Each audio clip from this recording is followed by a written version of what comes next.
Nah, menjawab tadi pertanyaan untuk bagaimana strategi untuk menaikkan 3 to 4 volts ya untuk mencapai world class. Tadi saya sampaikan Pak, kalau doing nothing hanya mengandalkan the strength of current balance sheet itu nggak mungkin kita bisa mencapai 750 ribu barrel oil equivalent. Kita harus melakukan unorganic growth Pak dengan melakukan merger akuisisi. Kita akan memperluas basis kita tidak hanya prolific basin hydrocarbon di Indonesia, tapi kita akan masuk ke Libya, ke Azerbaijan, kita ke Yemen, ke Sudan, bahkan ke Nigeria. Dan kita ingin memastikan kerjasama dengan perusahaan internasional itu yang simbiosis mutualistis, mereka juga ada di Indonesia, kita ada di sana, kita bisa bermitra, kita saling membangun trust, karena di dalam bisnis minyak itu adalah high investment, high risk, dan padat teknologi Pak. Oleh karena itu saya kira sebuah keniscayaan kita tidak bisa sendiri, kita harus melakukan yang kita sebut unorganic growth dengan berbagai combination strategi. Itu ingin menjawab pertanyaan yang tadi belum terjawab Pak. Ya, kalau kita lihat Pertamina berubah, itu bukan hanya karena keinginan dalam, tapi juga keinginan lingkungan menuntut Pertamina berubah. Dan dari awal perubahan Pertamina zaman Pak Ari Sumarno, kita lihat juga sudah ada perubahan-perubahan ke arah perbaikan, dan arah sudah benar Pak.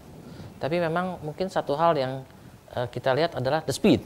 Ya, speednya ini mungkin arahnya sudah benar, tapi speednya kurang cepat gitu. Pernah nggak Pak, you feel rasanya, saya pengen kok speednya kurang cepat gitu di dalam eksekusinya? Ya, contoh kecil tadi saya bilang, kita masih ingat tahun 2005 terjadi demo besar-besaran memprotes untuk perpanjangan proyek Cepu, Exxon Cepu.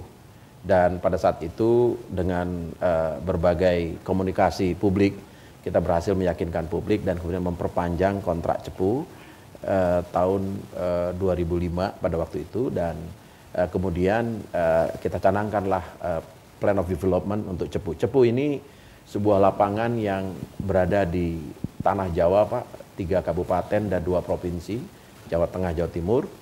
Dia memiliki potensi produksi sampai 165 ribu barrel per hari pada saat peak.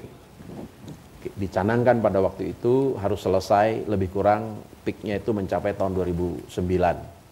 Namun hari ini karena reformasi, karena susahnya pengadaan tanah Pak di daerah, maka rencana 2009 itu mundur lagi ke 2015. Saya terkaget-kaget ketika saya duduk sebagai komisaris utama.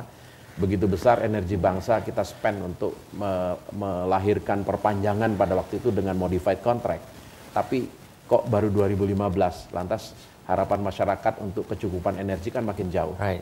Dan kalau 165 ribu barrel itu hampir double dari produksi Pertamina hari ini. Gitu. Right.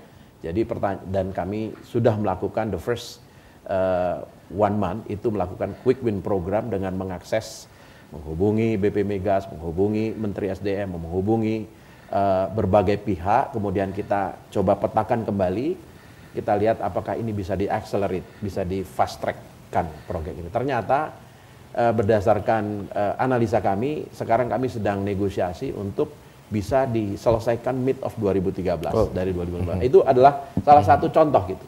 Jadi saya ingin memang semangat baru. Kebetulan kan tadi saya katakan ada 4 orang birokrat eselon 1 ada di komposisi komisaris dan ada 3 independen yang saat ini all out memastikan bahwa semua program itu bisa di-accelerate jika bisa. Bahkan tadi yang disebut roadmap 15 tahun itu Ibu Dirut sepakat untuk kita kompres menjadi hanya 10 tahun sehingga rakyat Indonesia bisa melihat barangkali tahun 10 tahun dari tahun 2008 ya. Berarti 2018 Pertamina sudah menjadi world class company dan saya yakin kalau ada continuity of policy tentang bahwa Pertamina harus dikelola berdasarkan best practice, kemudian follow di di international convention tentang best practice. Mudah-mudahan saya kira 10 tahun bukan hal yang mustahil. 10 tahun dari 15 tahun kelihatannya suatu improvement Pak ya. Iya. Tapi improvement itu mencukupi nggak Pak? Indonesia sekarang menjadi net oil importer kira-kira 300-350 ribu barrel per hari. Rasanya dengan bisnis atau opportunity on the pipelines, tadi saya katakan kalau tahun 2014 kita mencapai 700 ribu barrel equivalent, rasa-rasanya itu bisa kita capai. Ini tergantung successful investment kita baik di domestik ya melalui farm in atau melalui pengambil alihan lahan-lahan dari perusahaan asing maupun barangkali ada temuan-temuan baru karena exploration program yang lebih agresif yang katakanlah lebih berani dibandingkan dengan periode sebelumnya. Karena saya lihat manajemen and business process ini sudah mengarah on the right track dalam GCG yang baik gitu. Jadi saya lihat bahwa tema-tema Pertamina clean, Pertamina pasti pas, itu adalah sebuah refleksi bahwa Pertamina itu is on the right track, sedang berubah gitu. Saya hadir di sini sebetulnya sengaja juga ingin memberitahu kepada masyarakat, terutama para kalangan intelektual, bahwa Pertamina is already on the right move. Pertamina on the right track, Pertamina sedang berubah, Pertamina sedang ingin mencapai harapan-harapan masyarakat yang begitu tinggi. Gitu. Dan kita semua direksi yang saya tahu itu siang malam berusaha untuk memastikan bahwa percepatan itu bisa kita lakukan. Maksud saya adalah tadi pertanyaannya 10 tahun itu apakah masih tidak terlalu lama, Pak?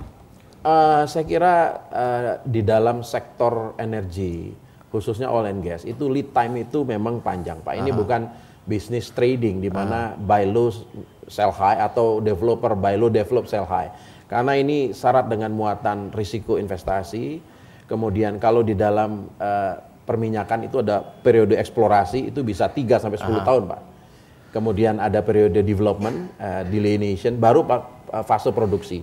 Jadi karena long lead time ini maka kita memerlukan juga sebuah proses yang lebih panjang daripada perusahaan-perusahaan pada umumnya yang tidak bergerak di bidang hydrocarbon business. Jadi intinya 10 tahun is already good enough lah, Pak ya? Already compressed from initial 15 years, Pak. Alright. Oke, buat para business leaders dan intellectual business community, kita harus break sebentar untuk masuk ke dalam segmen berikutnya, segmen terakhir.